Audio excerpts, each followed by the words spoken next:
Shalom semua, tidak terasa kita telah memasuki bulan Desember, di mana kita akan merayakan Natal. Dan sebagai umat Kristiani, Natal adalah momen untuk memperingati kelahiran Yesus Kristus, yaitu Mesias, Juru Selamat yang datang ke dunia.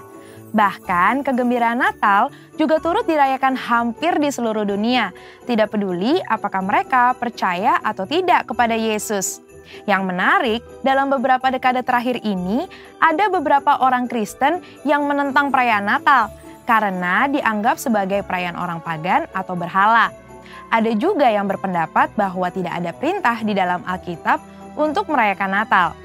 Maka dari itu, mari kita memahami bersama arti dan esensi dari perayaan Natal yang sebenarnya. Kata Natal sendiri berasal dari bahasa Latin natalis yang artinya lahir atau kelahiran. Dan di dalam bahasa Inggris, kata Christmas berasal dari bahasa Inggris kuno, yaitu Christmasmasse atau Christmas, yang artinya penderitaan Kristus, di mana penderitaannya dimulai saat dia datang dan lahir menjadi manusia. Hal ini menunjukkan bahwa memang Natal selalu berkaitan dengan kelahiran Yesus Kristus ke dunia sebagai manusia. Beberapa orang Kristen yang menolak perayaan Natal berpendapat bahwa Natal adalah perayaan pagan yang dimulai pada tahun 274 Masehi oleh orang-orang Romawi untuk menghormati matahari dan Saturnus pada titik balik matahari di musim dingin yang umumnya jatuh pada tanggal 25 Desember. Namun, saat Kaisar Konstantinus Agung menjadi Kristen, festival Romawi ini diubah menjadi perayaan kelahiran Yesus, di mana fokus penyembahan yang tadinya kepada matahari menjadi kepada Tuhan, yaitu Sang Surya kebenaran dan Sang Surya pagi dari tempat tinggi, seperti tertulis dalam Maleakhi 3 ayat 2, Mazmur 84 ayat 2, dan Lukas 1 ayat 78. Mengganti hari raya matahari menjadi hari kelahiran Yesus Kristus bukanlah penyembahan berhala. Mengenai tanggal 25 Desember sebagai hari Natal, ini adalah tanggal yang paling banyak digunakan untuk perayaan Natal gereja-gereja. Namun, ada beberapa denominasi yang merayakannya pada tanggal lain, biasanya antara awal Desember hingga Januari. Hal ini terjadi karena sulit untuk menentukan tahun, bulan, dan tanggal yang pasti kapan Yesus dilahirkan. Namun, satu hal yang pasti, Yesus benar-benar pernah dilahirkan. Gereja sendiri sudah memperingati kelahiran Yesus semenjak awal abad pertama dan kedua, sebagaimana dicatat oleh para pemimpin gereja setelah era para rasul. Artinya, ibadah Natal memperingati kelahiran Yesus justru jauh lebih dulu dari perayaan matahari atau Saturnus bangsa Romawi di abad ketiga. Pada tanggal 25 Desember 350 Masehi, Uskup Julius I dari Roma memutuskan untuk mengadakan ibadah Natal memperingati kelahiran Yesus dengan maksud menandingi festival matahari atau Saturnus Romawi. Ternyata lebih banyak orang yang menghadiri ibadah Natal di gereja-gereja. Semenjak itu, secara tradisi, orang Kristiani merayakan Natal pada tanggal 25 Desember. Melihat catatan-catatan para petinggi gereja tentang perayaan kelahiran Yesus, maka perayaan Natal pada 25 Desember bukanlah upaya kristenisasi dari festival matahari orang-orang non-Kristen.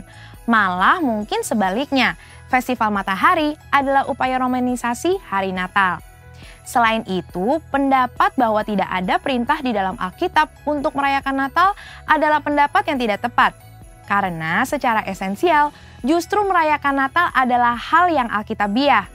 Merayakan dan menceritakan kelahiran Yesus hingga kenaikannya harus dilakukan gereja untuk memuridkan jemaat dan memberitakan Injil Kristus, yang artinya kita sedang memberitakan firman Allah, memuliakan dan melaksanakan misi Allah.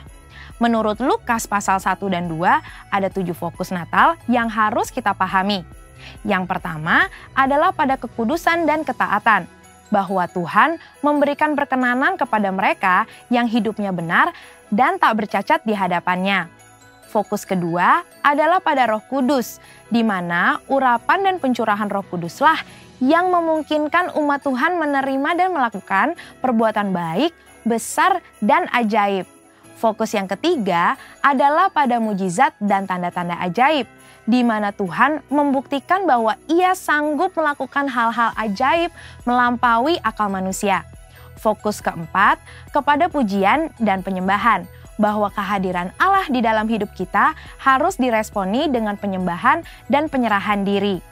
Fokus yang kelima adalah pada keselamatan bagi semua bangsa, di mana kedatangan Yesus Kristus adalah bagian dari rencana keselamatan Allah bagi dunia. Fokus yang keenam yaitu pada Bapa di surga yang setia pada setiap janji yang Ia buat dengan manusia. Dan yang ketujuh, fokus kepada Kristus, bahwa fakta Tuhan hadir dalam hidup kita adalah hal yang terindah karena Tuhan tidak meninggalkan kita, ada di antara kita, dan senantiasa hadir di dalam hidup kita. Merayakan Natal di tengah pandemi COVID-19 juga pastinya akan terasa sangat berbeda. Namun ketika kita betul-betul memahami 7 fokus yang terdapat di dalam Lukas 1 dan 2, kita akan mengerti esensi Natal yang sebenarnya, yaitu merayakan Natal dengan kesederhanaan seperti yang dicontohkan Yesus pada saat Ia lahir. Bahkan, Alkitab menentang perayaan Natal yang berlebihan dan mengingatkan kita untuk terus berbagi seperti Kristus yang telah membagi hidupnya dengan kita. Percayalah bahwa terang Kristus tetap ada di dalam hidup kita, sehingga kita dapat menjalani kehidupan bersamanya. Biarlah sukacita Natal dapat kita peroleh saat kita merayakan Kristus dan kehadirannya, bahkan di tengah pandemi ini. Mari kita tetap merayakan lahirnya Yesus, Sang Mesias. Saudara, untuk penjelasan lebih lanjutnya dari tim teologi kami mengenai perayaan Natal, ornamen Natal, dan lain sebagainya, jangan lupa buka link yang ada di atas atau scan barcode yang tersedia. Selamat Hari Natal, Tuhan Yesus memberkati.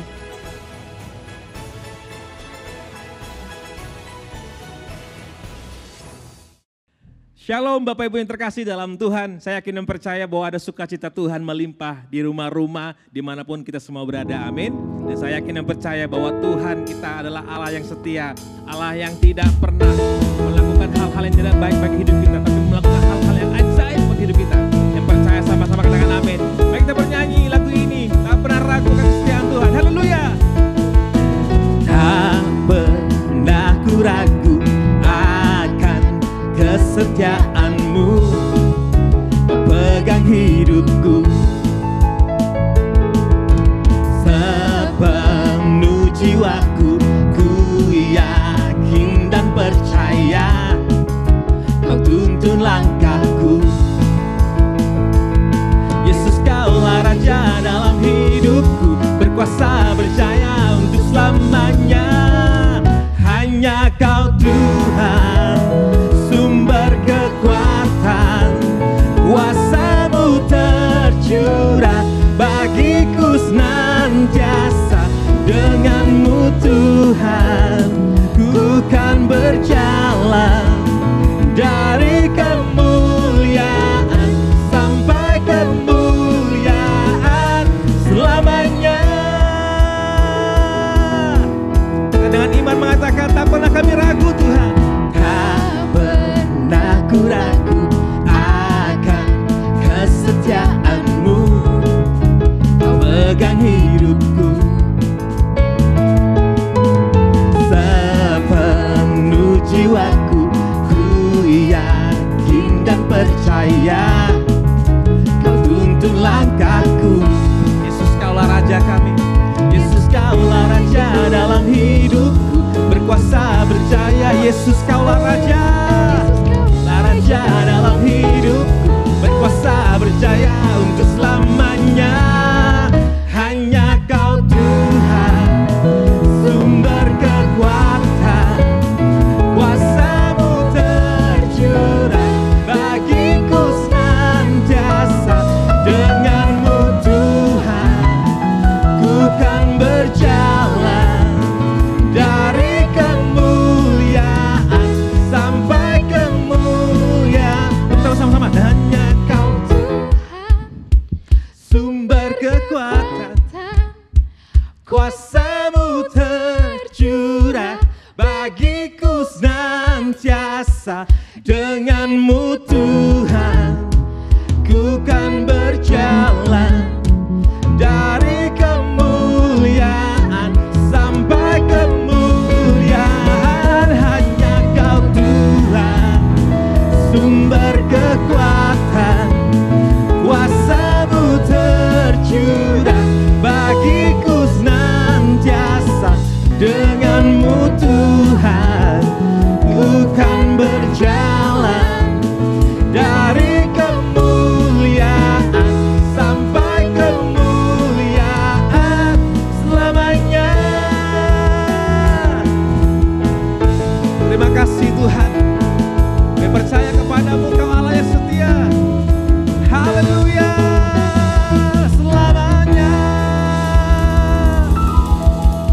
menyembah Engkau Tuhan.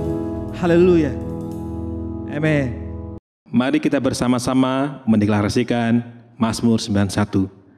Mazmur 91, dalam lindungan Allah.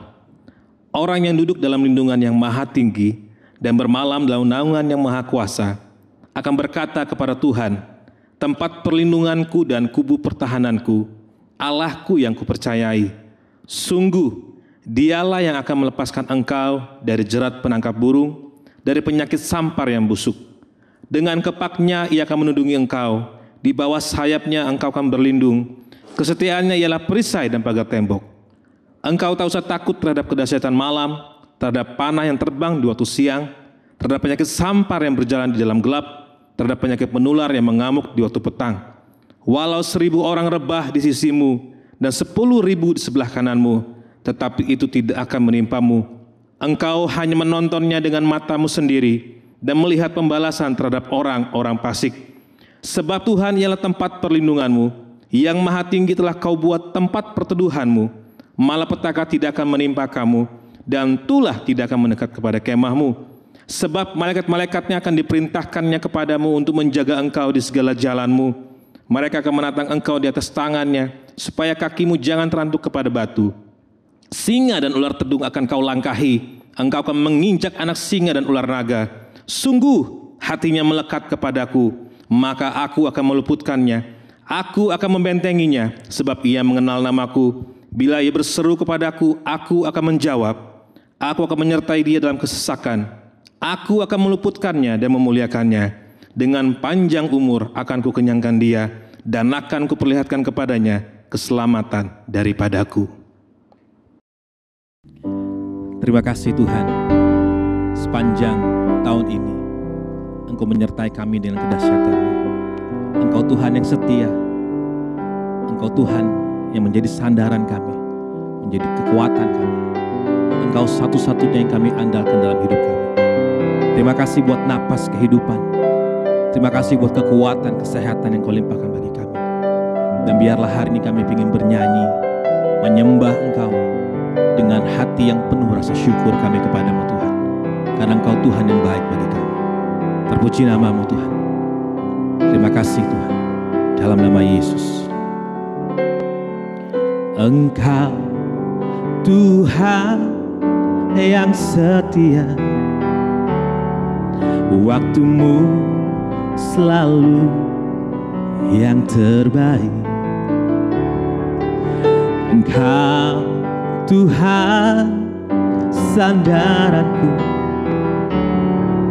dan ku hanya kan berharap padamu. Engkau Tuhan yang setia, waktu-Mu selalu yang terbaik. Engkau Tuhan sandaranku, dan ku hanya kan berharap padamu.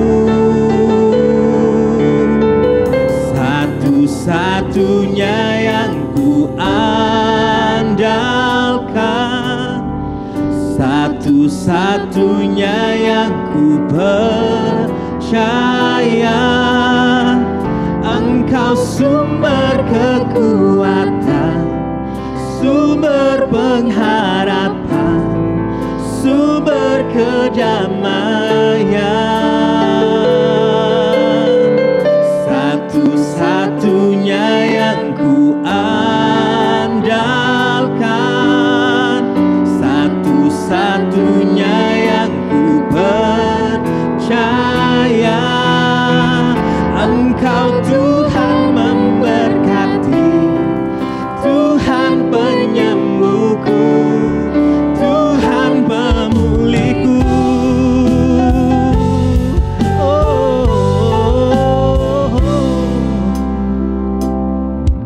Engkau Tuhan yang setia,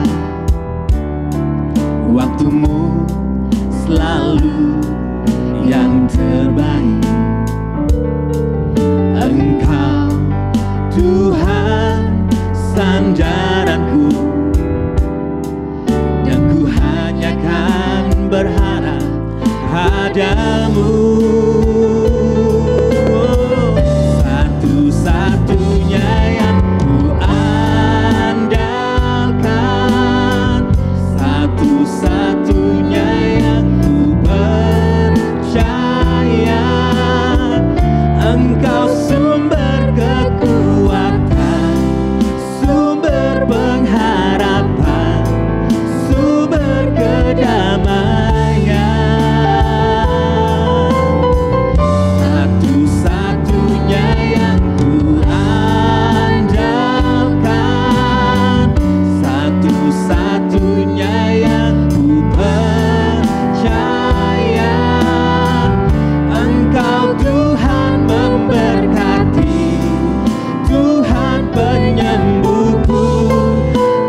kami percaya Tuhan. Hatiku berharap padamu, hatiku berharap, hatiku menyembah padamu. Engkau Tuhan yang memberkati, Engkau Tuhan yang memulihkan, Engkau Tuhan yang menyembuhkan setiap hati kami. Yesus Tuhan,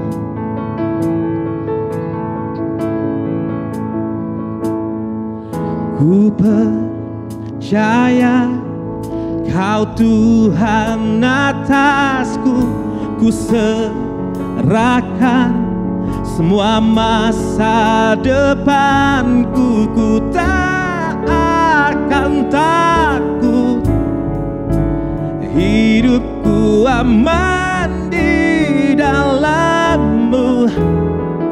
Oh, ku berjalan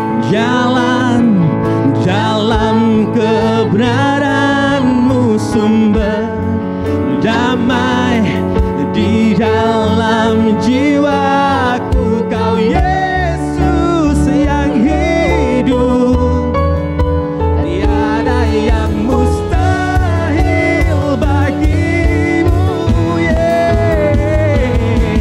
Ku percaya Kau Tuhan atasku, ku serahkan semua masa depanku. Ku tak akan takut, hidupku aman di dalam-Mu.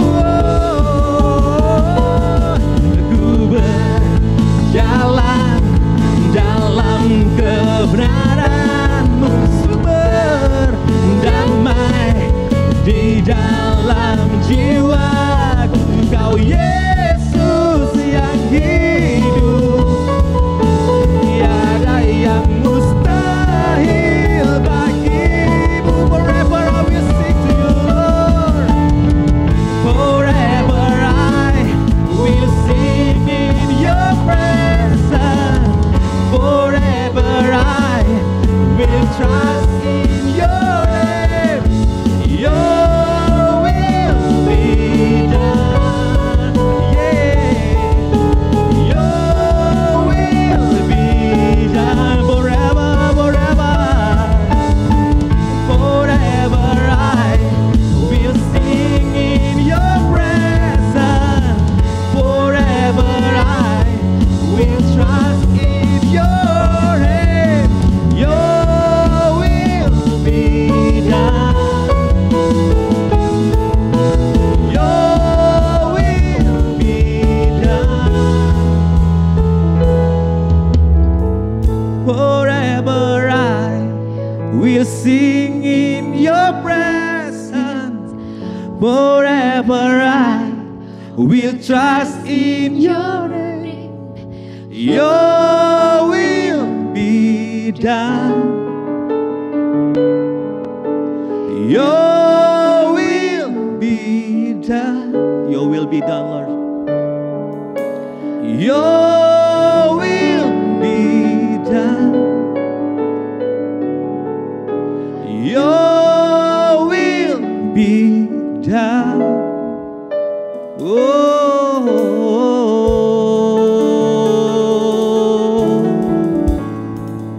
jadilah kehendak-Mu di bumi seperti di surga bagi kami. Haleluya. Amin. Shalom, jemaat yang dikasihi Tuhan, di rumah-rumah yang sedang menyaksikan tayangan online ini, dan juga semua umat Tuhan yang sedang menyaksikannya. Nah, pada hari ini, tanggal 20 Desember, di mana sebentar lagi kita akan merayakan Natal. Semua sedang bersuka cita untuk menyambut datangnya hari Natal ini. Nah, saya akan menyampaikan pesan Natal untuk tahun ini dengan tema Jangan Takut. Sebelum itu, saya mengajak Bapak Ibu sekalian, kita berdoa bersama-sama. Kami mengucap syukur ya Tuhan, untuk kehadiran-Mu di tengah-tengah kami saat ini. Walaupun ini tayangan online, tapi hadirat-Mu ada di rumah-rumah. Engkau melawat umat-Mu. Engkau mengurapi mereka semua. Dan khususnya Engkau mengurapi hamba pada hari ini. Untuk boleh menyampaikan pesan Natal. Terima kasih Bapa. Segala pujian, hormat, syukur hanya bagi-Mu. Dalam nama Tuhan Yesus. Haleluya. Amin. Nah Bapak Ibu yang dikasihi Tuhan. Hari-hari ini ada banyak orang hidup di dalam ketakutan. Saya mengajak saudara-saudara coba untuk mengingat. Ada berapa kali dalam hidup saudara di mana saudara mengalami ketakutan. Kadang-kadang saudara nggak tahu mengapa saudara takut atau apa yang menyebabkannya. Tapi saudara mengalami sebuah ketakutan. Dan saudara-saudara, ketakutan itu akan membuat saudara kadang-kadang kita mau tidur pulas, tetapi kita nggak bisa. Kita terbangun di malam hari, lalu memikirkannya sepanjang hari ada di dalam otak kita. Dan akhirnya itu mulai mempengaruhi seluruh kehidupan kita, mempengaruhi apa yang kita lakukan. Nah, ketakutan ini ada banyak bentuk. Kita takut ada pada banyak hal. Secara khusus saya mau menyampaikan beberapa ketakutan saja. Bahkan di seputar Natal sekalipun. Saudara, ada orang takut akan pohon-pohonan. Dan ini namanya adalah dendrofobia atau takut akan pohon. Ada juga orang yang takut pada ketinggian, namanya akrofobia. Ada orang yang takut akan kegelapan, niktofobia atau klaustrofobia, di mana orang ada yang takut ketika ditempatkan di sebuah ruangan yang sempit. Dan ada banyak jenis ketakutan-ketakutan di dalam kehidupan kita. Fobia ini adalah sebuah jenis gangguan kecemasan yang ditimbulkan oleh ketakutan yang berlebihan. Ketakutan akan sesuatu hal atau situasi tertentu. Dan rasa takut ini biasanya begitu kuat sehingga mengganggu kehidupan orang yang mengalaminya. Saudara-saudara dikasih Tuhan, ketakutan adalah sebuah hal yang sangat nyata. Dan ketakutan ini dapat mengendalikan seluruh kehidupan seseorang. Ketakutan ini kalau tidak diselesaikan akan menghambat iman orang percaya. Nah, mungkin sepertinya aneh di saat-saat kita sedang mau merayakan Natal berbicara tentang ketakutan. Tetapi saudara dikasih Tuhan, ada pesan khusus yang disampaikan oleh malaikat Tuhan dalam peristiwa kelahiran Kristus. Dan pesan itu begitu penting sehingga diulangi beberapa kali. Karena Tuhan ingin setiap saudara dan saya mendengarkannya, menangkap pesan yang disampaikan pada hari ini. Dan saya percaya bagi saudara-saudara dan saya yang ada pada hari ini, Tuhan sedang berbicara kepada kita semua melalui kelahiran Yesus Kristus Tuhan. Jangan takut. Nah, jika saudara membaca di dalam Alkitab, maka saudara akan menemukan bahwa malaikat Allah berbicara kepada semua orang yang dijumpainya dan mengatakan kepada mereka, jangan takut. Pertanyaannya, bisakah Natal ini menjadi sebuah perbedaan? Atau bisakah Natal ini membuat perbedaan dalam kehidupan seseorang? Ada apa dengan Natal? Pertama yang membuat malaikat mengatakan jangan takut. Ada apa dengan kelahiran Kristus ke dalam dunia kita? Yang mengusir ketakutan dari dunia ini. Dan dari kehidupan pribadi kita. Nah, saudara dikasih Tuhan.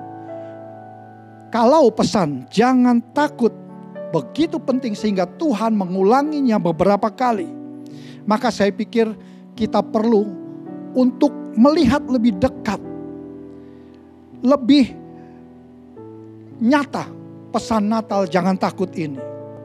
Kenapa kita nggak boleh takut? Ada 3 poin yang akan saya sampaikan. Yang pertama, poin pertama, karena kelahiran Kristus menunjukkan kepada saudara dan saya tujuan Tuhan. Di dalam Injil Matius kita menemukan bahwa Maria bertunangan dengan Yusuf. Nah, saudara yang dikasihi Tuhan, di antara orang Yahudi kuno, pernikahan itu terdiri dari 3 tahapan. Ikatan janji, pertunangan, dan pernikahan. Ikatan janji biasanya diatur oleh kedua orang tua ketika anak-anak masih kecil. Jadi mereka berkata kepada orang tua dari pria atau wanita, nanti kalau sudah besar kita nikahkan ya anak kita. Nah, setelah itu mereka masuk dalam tahapan pertunangan. Nah, biasanya ini berjalan selama 1 tahun. Selama masa 1 tahun ini, gadis ini tetap tinggal bersama dengan orang tuanya.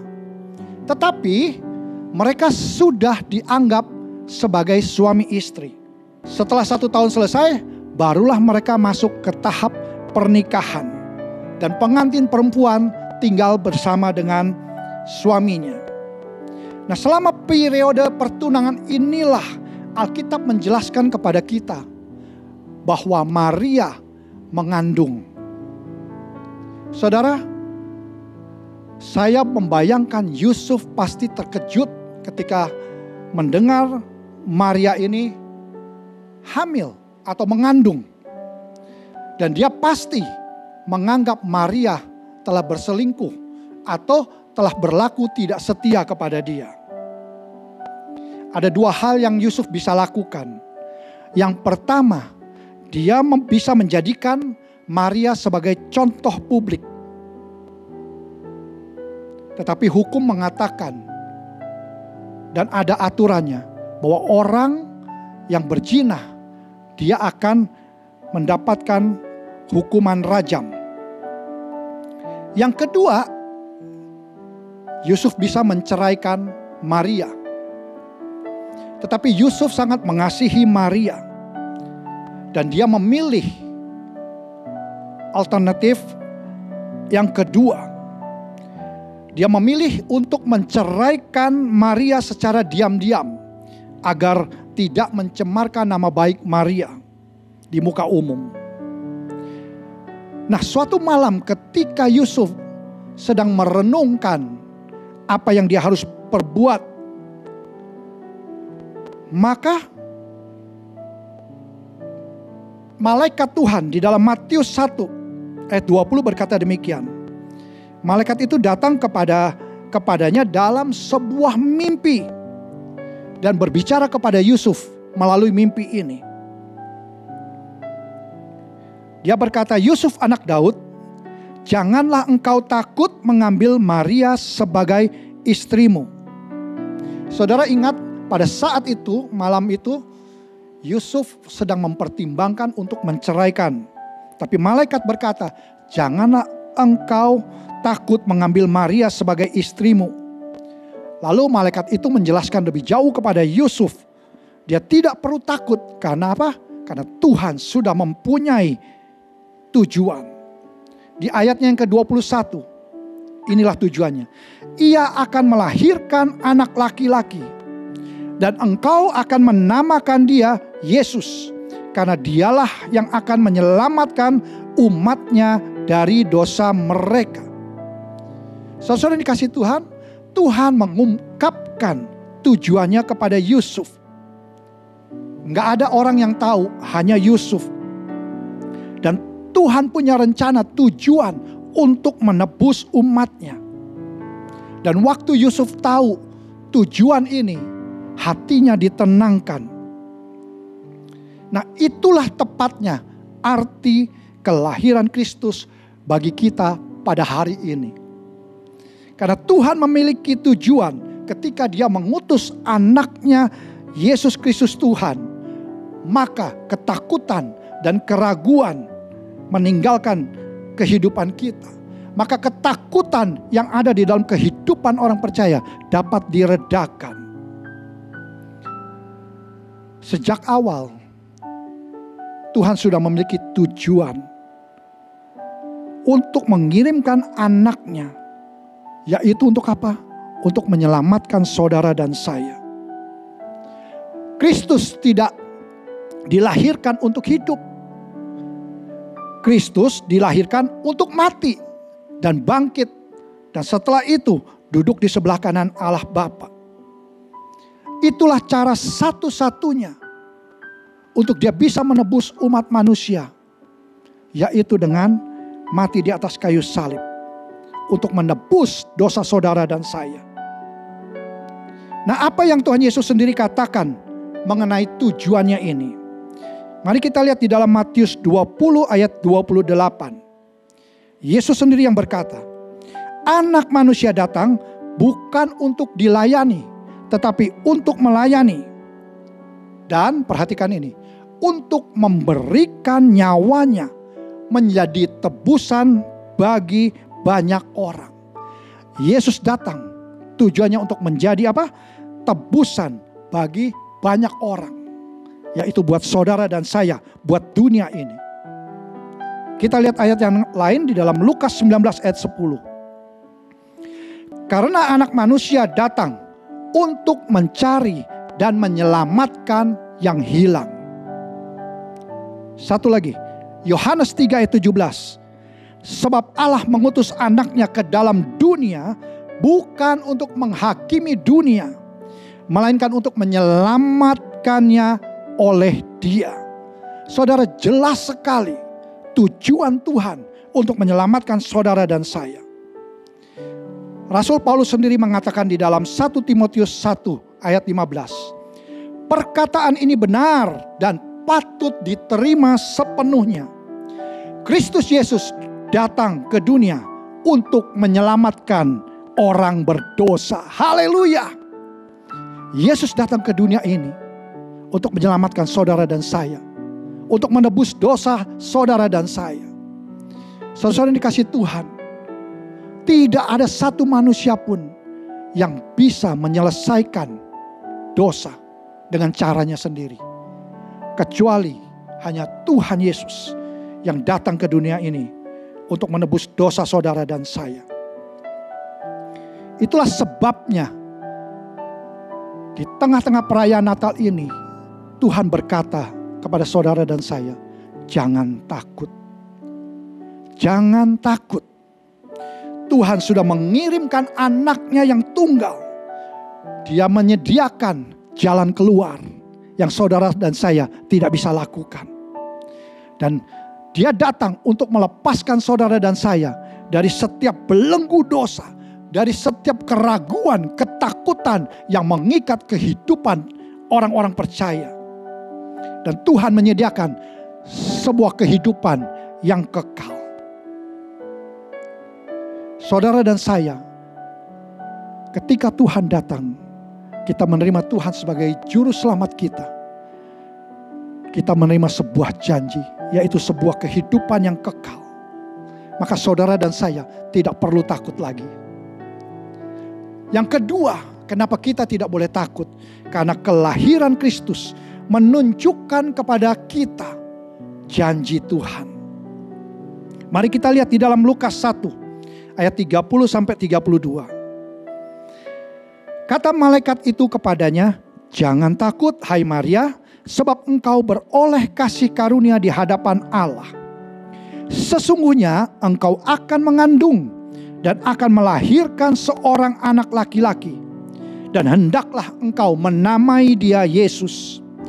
Ia akan menjadi besar dan akan disebut anak Allah yang maha tinggi. Dan Tuhan Allah akan mengaruniakan tahta Daud kepadanya, bapa leluhurnya. Seperti yang dikatakan malaikat kepada Maria, ada 3 janji yang kita bisa lihat di sini. Yang pertama, bahwa Maria akan mengandung dan melahirkan seorang anak laki-laki, namanya Yesus. Yang kedua, dikatakan dari ayat tadi yang kita baca, dia akan menjadi besar dan akan disebut Anak Allah yang Maha Tinggi. Dan yang ketiga, dia akan dikaruniai dan menjadi seorang raja di atas tahta Daud. Haleluya. Saudara-saudara dikasih Tuhan, selama berabad-abad orang Yahudi ini menantikan kelahiran Mesias. Setiap ibu orang Yahudi pasti kepengen bahwa anaknya ini adalah Mesias itu. Wow.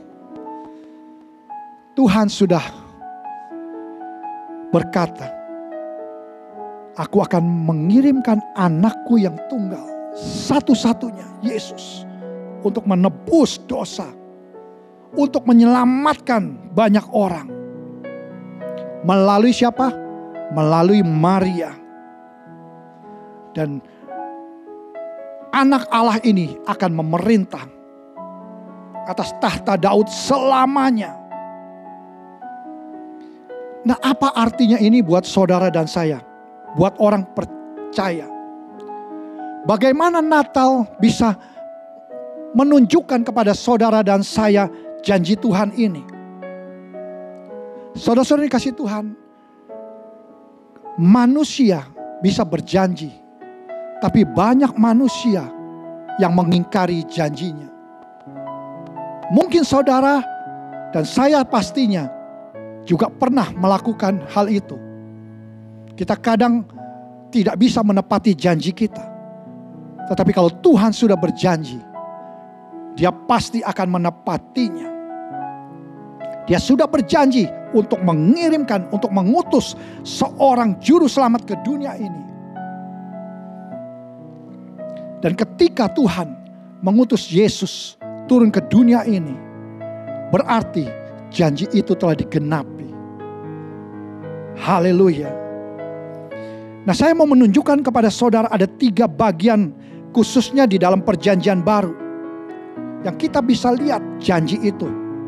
Supaya saudara dan saya, supaya kita ini bisa mempunyai sebuah keyakinan yang kokoh dan percaya bahwa firman Tuhan itu ya dan amin. Kita lihat di dalam 2 Korintus 1 ayat 20. Ini Rasul Paulus yang menulis tentang Yesus. Sebab Kristus adalah ya bagi semua janji Allah. Itulah sebabnya oleh Dia kita mengatakan amin untuk memuliakan Allah. Dengan kata lain, janji-janji Tuhan semuanya itu berada di dalam Tuhan Yesus.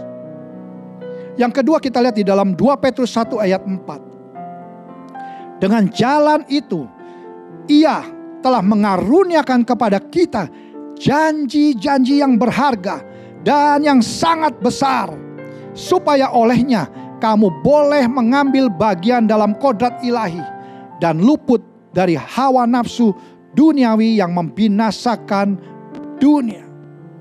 Apa yang dikatakan oleh ayat ini adalah bahwa janji utama ada di dalam Yesus, yaitu melalui Dia kita dapat menjadi satu dengan Tuhan. Karena ada dosa, kita terpisah, tetapi ketika Tuhan datang, kita bisa bersatu dengan Tuhan. Kita bisa mendapatkan sebuah kehidupan yang kekal. Itu sebabnya, sekali lagi, jangan takut. Dan ketakutan tidak boleh tinggal di dalam kehidupan orang percaya. Janji yang ketiga, 1 Yohanes 2 ayat 25. Dan inilah janji yang telah dijanjikannya sendiri kepada kita, yaitu apa? Hidup kekal. Ini secara jelas dan sederhana Tuhan mengatakan Dia datang untuk memberikan sebuah kehidupan yang kekal buat saudara dan saya. Yesus bisa menghilangkan ketakutan, kegelapan keraguan, kekhawatiran, kecemasan saudara dan saya. Yesus datang dan mengalahkan maut. Dan Yesus sendiri adalah janji itu. Saudara dan saya, kita gak perlu takut lagi. Haleluya. Nah, saya mau berikan sebuah cerita begini. Ada seorang pendeta muda. Pendeta ini bukan orang Kristen, tapi orang Hindu. Dia pergi ke rumah seorang misionaris. Lalu dia menanyakan sebuah pertanyaan kepada misionaris ini. Nah, di dalam percakapan mereka, pendeta muda ini berkata, ada banyak hal yang terkandung dalam agama Kristen yang saya bisa temukan juga di dalam agama Hindu. Tetapi ada satu yang tidak saya dapati, yang tidak dimiliki di dalam agama Hindu. Tentu misionaris itu bertanya, apa itu? Saudara, jawabannya ini memberikan ilustrasi kepada poin yang saya kemukakan pada hari ini. Dia berkata demikian. Satu hal yang dimiliki agama Kristen yang tidak saya dapati di dalam agama Hindu adalah juru selamat. Yesus adalah juru selamat kita. Dan hanya di dalam kekristenan saja kita memiliki seorang juru selamat. Dan oleh karenanya, di tengah-tengah keadaan apapun juga yang saudara alami hari ini, atau ketidakpastian yang menghantui kehidupan saudara, apa yang akan terjadi di tahun 2021 yang sebentar lagi kita akan masuki, saudara harus ingat, saudara memiliki seorang juru selamat. Yesus adalah janji Allah bagi saudara dan saya secara pribadi. Jika ada dari Bapak Ibu yang di rumah sedang menyaksikan tayangan online ini dan belum pernah menerima Yesus sebagai Tuhan dan Juru Selamat, Bapak Ibu bisa mendapatkannya dengan datang mengundang dia masuk ke dalam seluruh kehidupan saudara. Undang dia dan berikan dia kendali yang sepenuhnya untuk mengendalikan kehidupan saudara. Maka saudara akan melihat kemenangan demi kemenangan ada di hadapan saudara. Dan saudara pasti, ya dan amin, saudara menerima sebuah janji yang tidak ada di dalam dunia ini, yaitu sebuah kehidupan yang kekal. Yang terakhir, mengapa kita tidak boleh takut? Karena kelahiran Kristus menunjukkan kepada saudara dan saya akan kehadiran Tuhan. Lukas 2 ayat 10.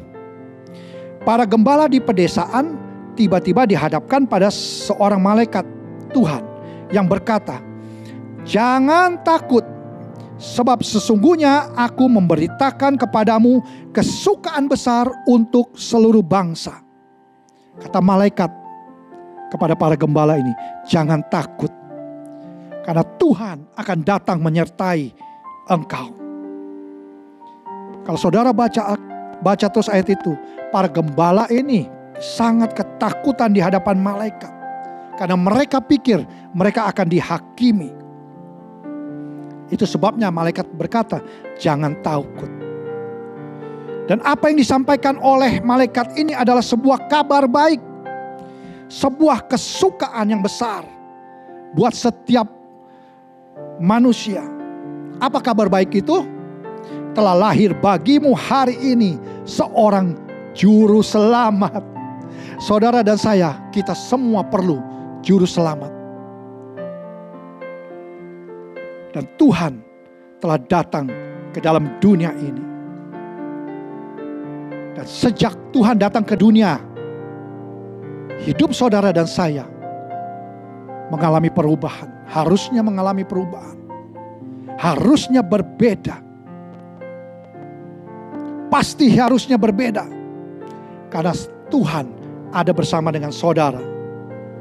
Saudara ingat kata malaikat kepada Yusuf di dalam Matius 1 ayat 23. Malaikat ini memberitahu nama bayi itu adalah Immanuel, yang artinya Allah menyertai kita. Dan ketika Tuhan Yesus lahir, itulah saat, itulah momen di mana sejarah tercipta. Ketika Tuhan menjadi salah satu dari kita. Dia datang menjadi manusia.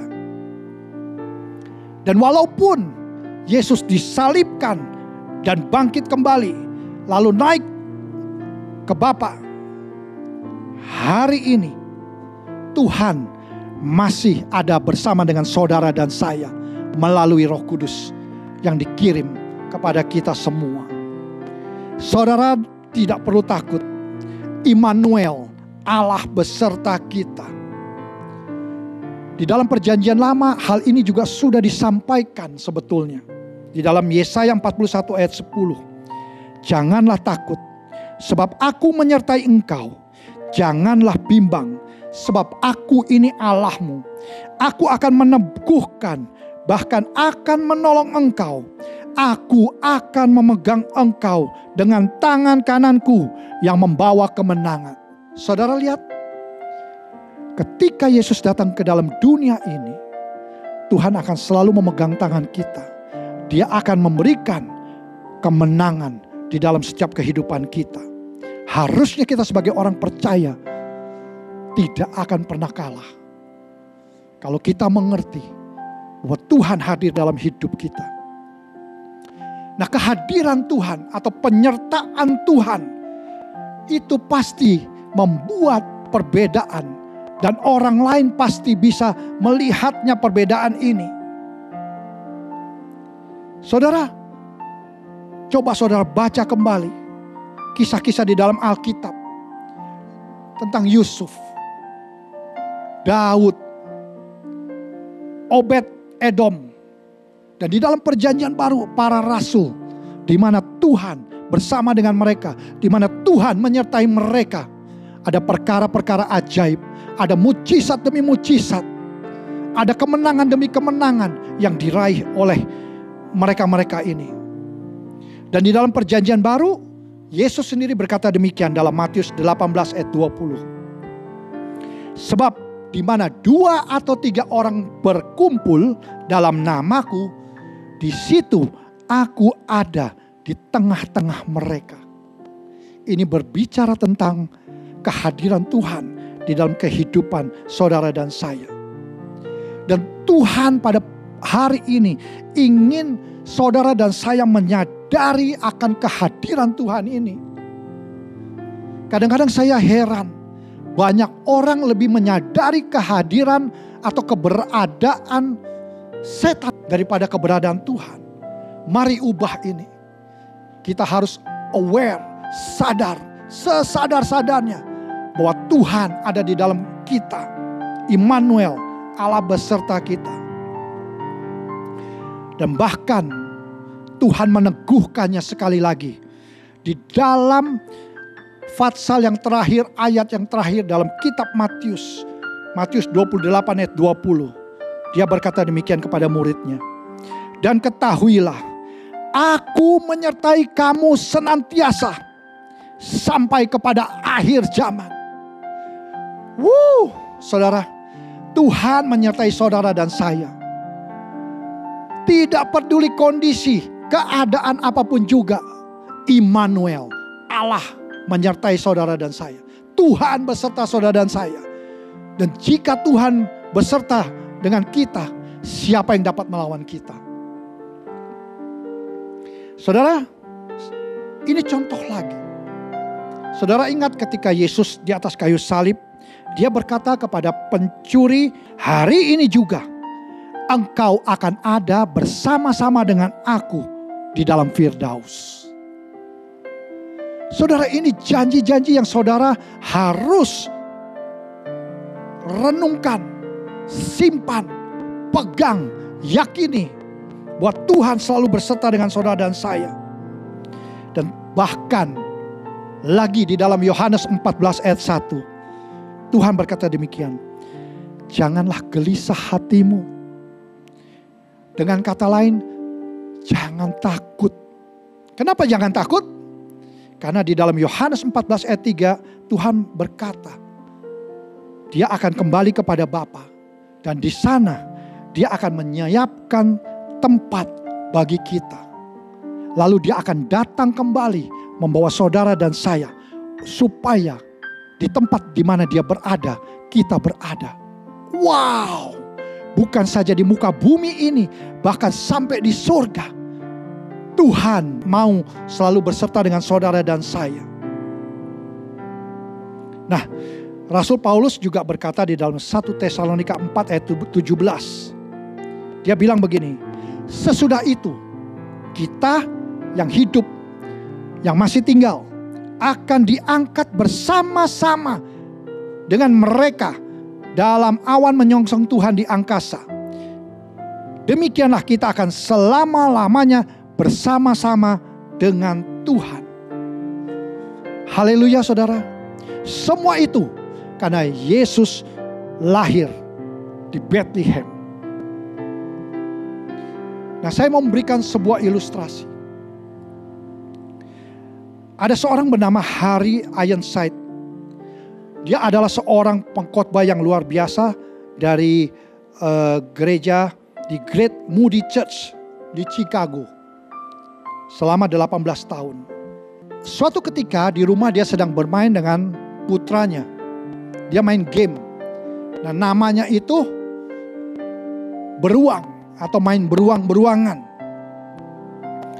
Papanya ini akan menjadi beruang, menggambarkan seekor beruang yang jahat, yang hebat, yang besar, yang ganas, yang mengejar anaknya ke seluruh pelosok di rumah.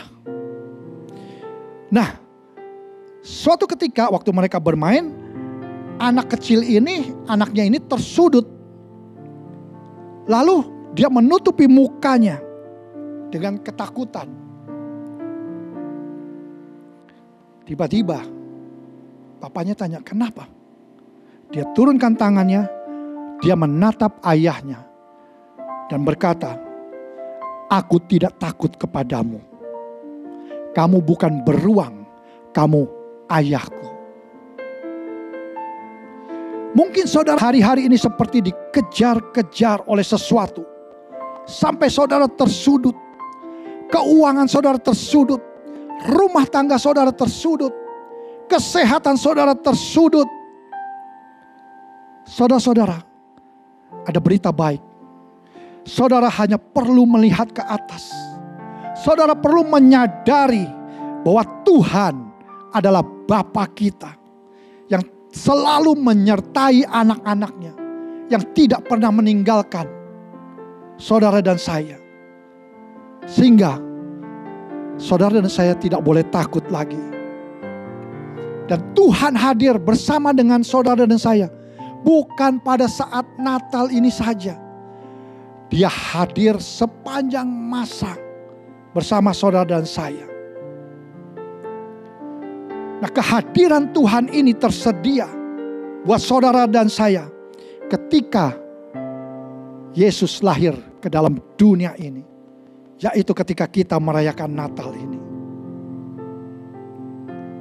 Bapak Ibu yang dikasihi Tuhan, mari kita renungkan sejenak.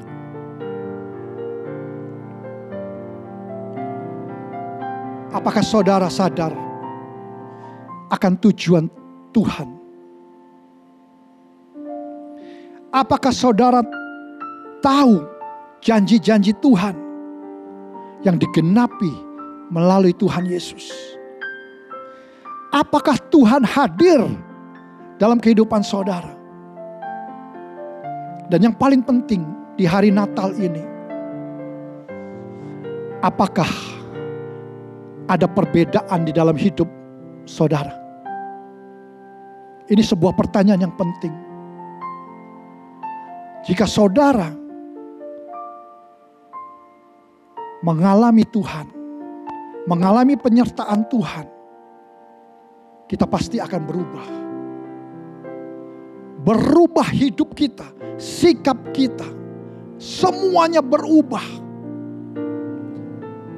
kita berbalik 180 derajat. Mungkin kita dulunya masih melakukan hal-hal yang Tuhan gak suka.